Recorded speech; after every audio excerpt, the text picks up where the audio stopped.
안녕하세요. BTBS의 제입니다.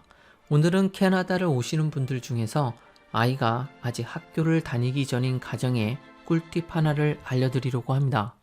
캐나다에 오시면 아이가 어린데 영어를 잘 못해서 학교에서 적응을 잘 하지 못하지는 않을까? 라는 걱정들을 많이 하십니다. 그래서 캐나다까지 왔는데 학교를 가기 전에 튜터를 붙여서 좀 영어 공부를 시켜야 하나? 아니면 MCRC 같은 어린이집에 미리 보내서 좀 경험하게 해야 하나? 별의별 생각을 다 하게 됩니다. 그런데 문제는 언제나 돈이죠.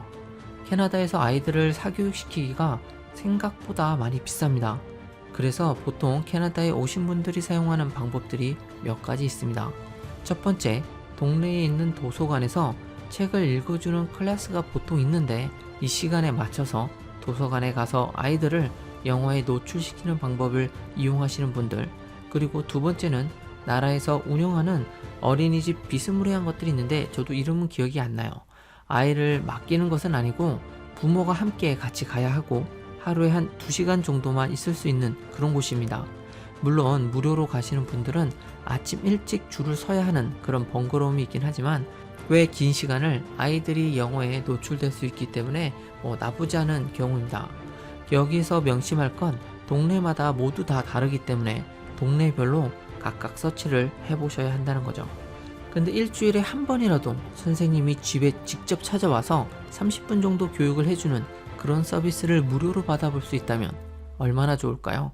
생각보다 긴 시간은 아니지만 선생님이 집에 오셔서 같이 책도 읽고 학습지 같은 것도 하면서 자연스레 영어에 직접적으로 노출될 수 있습니다. 그래서 아이의 영어를 좀 걱정하시는 분들에게는 이 서비스를 한번 소개시켜 드리려고 합니다. 저도 캐나다에 처음 왔을 때 아이의 영어가 걱정돼서 그렇게 받았던 서비스인데요. 이름은 히피라고 합니다. 이 프로그램은 마더스 애프터 센터를 통해서 제공되는데요.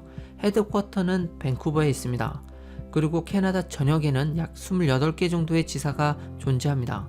히피는 ELL, 즉 The Early Language Learning Curriculum을 포함하고 있어서 이민 가정의 3살부터 5살까지의 아이들이 신청하면 매우 유용합니다.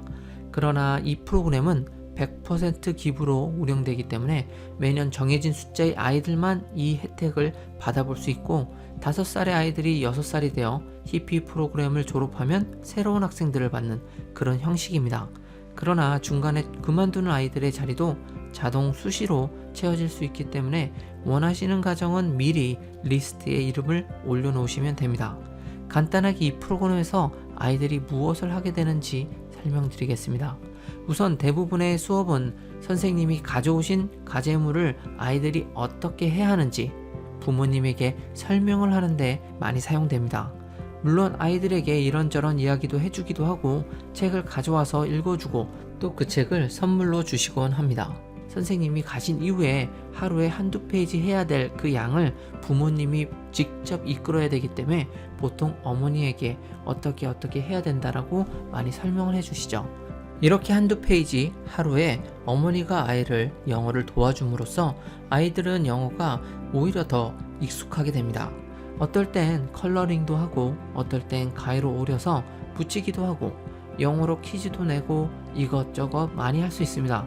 워낙 내용이 쉽기 때문에 어머니가 영어를 잘 모르셔도 함께 하실 수 있습니다. 어떤 분은 어머니 자신이 영어를 더 배우신다라고도 하더라고요. 이 프로그램을 통해서 정말 많은 책도 받고 장난감도 받고 또 아이와 함께 시간을 많이 보내게 됩니다. 물론 이렇게 꾸준히 시간을 내는 게 부모님들에겐 쉽지 않습니다. 특히 부모님 둘 다 일을 하는 경우에는 히피를 하는 게 부모님에게 스트레스로 느껴질 수도 있죠. 하지만 분명한 건 아이들에겐 도움이 된다는 겁니다. 3살짜리 아이가 매일 부모와 집에서 한글만 사용하는 경우 절대 아이들의 영어는 늘지 않습니다. 특히 캐나다 동부처럼 추워서 겨울 내내 어디 가기가 어려운 그런 동네인 경우 더 심합니다. 그래서 히피를 하면서 영어 책도 접하고 영어 단어도 많이 접하게 됨으로써 차후에 학교에 갈 때 적응하기가 훨씬 낫습니다. 왜냐면 히피를 하면서 여러 가지 단어를 이래저래 듣게 되거든요. 이건 크리스마스 때 저희 아이들이 받은 선물들인데요. 딱 봐도 어디서 산 물건이 아닌 거 아시겠죠? 맞아요. 이 선물들은 나이 드신 어른들이 매년 히피에 도네이션을 하신다고 하더라고요.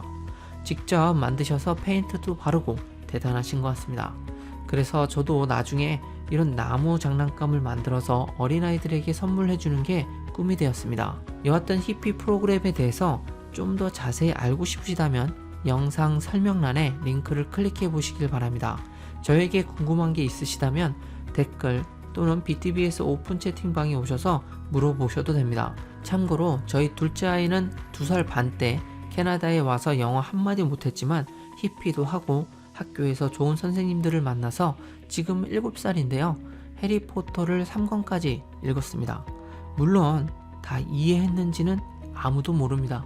이 정보가 많은 분들에게 도움이 되셨기를 바라면서 오늘도 캐나다를 사랑하시는 분들 모두 다 좋은 하루 보내시고 제 채널을 응원해 주시는 분들 모두 감사드립니다. 그럼 다음 영상에서 뵙겠습니다.